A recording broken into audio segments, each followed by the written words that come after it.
called last night the Knicks' worst game of the year. And the injury bug hit multiple stars last night, including Rookie of the Year favorite Cooper Flagg.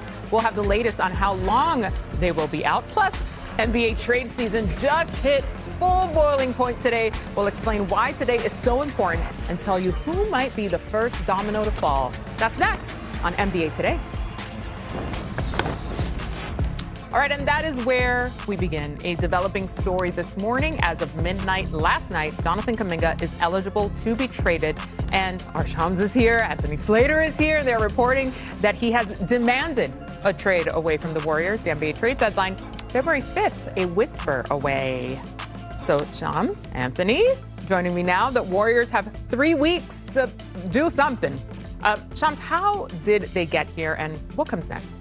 MJ, the Jonathan Kuminga Golden State Warriors relationship is fractured. It is non-existent, specifically the relationship between Steve Kerr and Jonathan Kuminga. It's been described to me as fractured beyond repair, completely deteriorated. And everyone in that Warriors building knows that Jonathan Kuminga wants out. He's been wanting a trade out of Golden State, and tensions have only risen over the last several weeks when he's basically been banished. He's the fourth highest paid player on the Warriors, but he has not been in the rotation. So the Warriors have been canvassing the trade market for Jonathan Kuminga. Two teams that have stood out with interest, mutual interest. Jonathan Kuminga has interest in them. They have interest in Jonathan Kuminga are the Sacramento Kings and the Dallas Mavericks. He's got a unique contract structure, a team option next season that allows him to be a little bit more trade eligible and really a viable option on the marketplace. So whether you and the Warriors believe Jonathan Kuminga is a star or not, he wants to get a trade elsewhere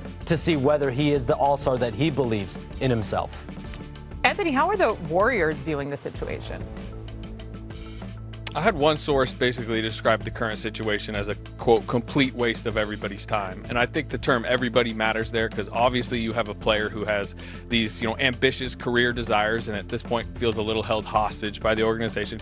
You have a Hall of Fame coach who's made it very clear he doesn't think Kuminga fits with what they're trying to do to win now. And, Steve Kerr's very empowered at this moment, later in his career, coaching career, later in this core to make those decisions. And then you have a group of veterans who are, number one, they're pretty fond of Jonathan Kuminga, and they don't love seeing him in this limbo. And also, Jonathan Kuminga's making $22.5 million. He's rotting on the bench at this point, and they're trying to win a championship this season. Jimmy Butler said they're playing mediocre basketball recently. Well, that $22.5 million could be used in the trade market to get somebody who could help.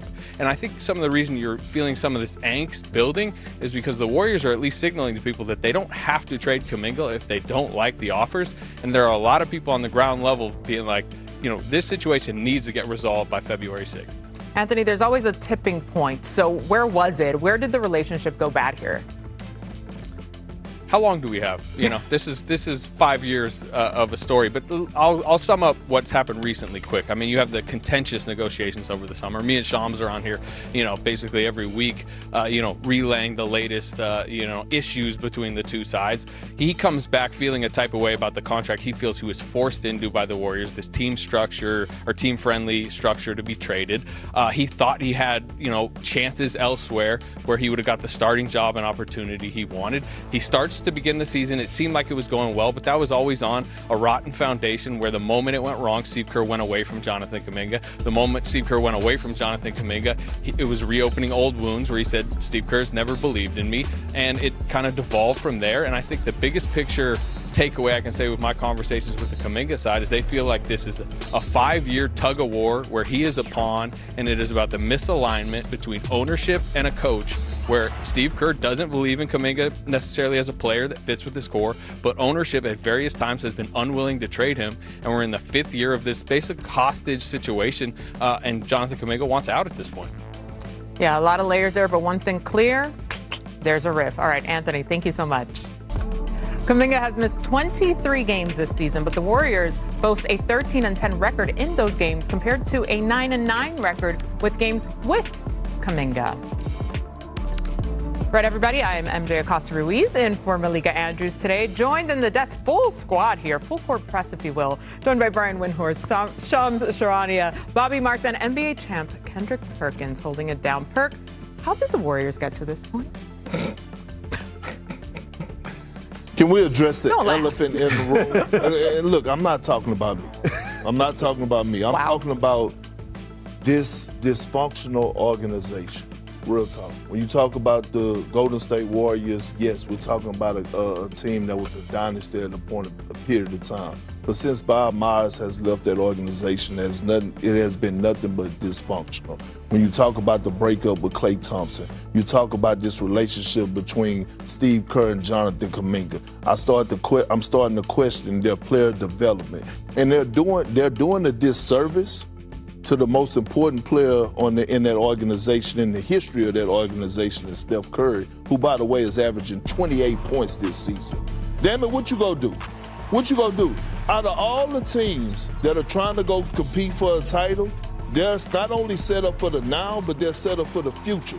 The Golden State Warriors don't have a real future outside of Steph and Curry. So they have to get this right.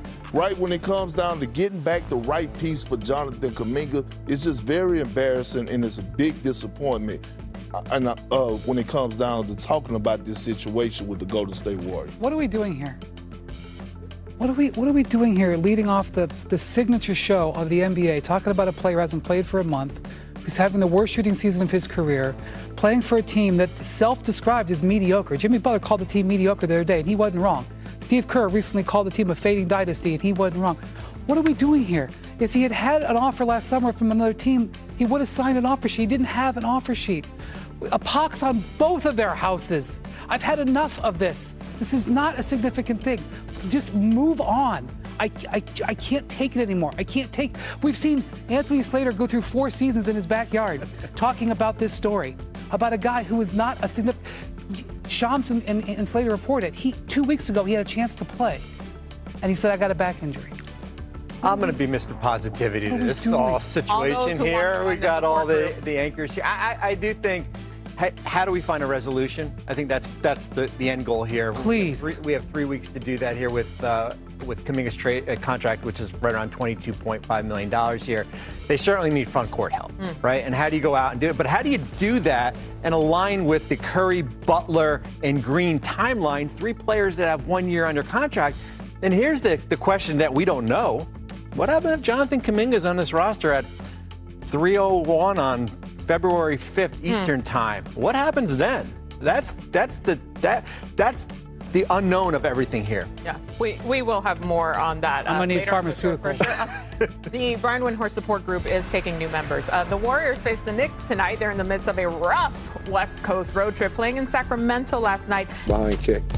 Yeah, they might get a pass, for losing without their star guard, but that doesn't explain the recent stretch. Since winning the NBA Cup, the Knicks have a losing record and the second worst defense in the NBA, ahead of only the Jazz. They've allowed 110 points in 16 straight games for the first time since the 1960s. Per questions, comments, concerns, personal crises as it compares to the Knicks. I'm very concerned. I'm very concerned. And y'all know I'm a big body Brunson fan to the max. But the most important player on that squad, if they're trying to get to the NBA Finals or even thinking about winning the NBA championship, is Karl Anthony Towns. And there's too many times throughout the course of this season that I'm watching the Knicks play, and he doesn't seem engaged on both ends of the floor. Through the regular season, they may win the first round, they may win the second round, but when you talk about possibly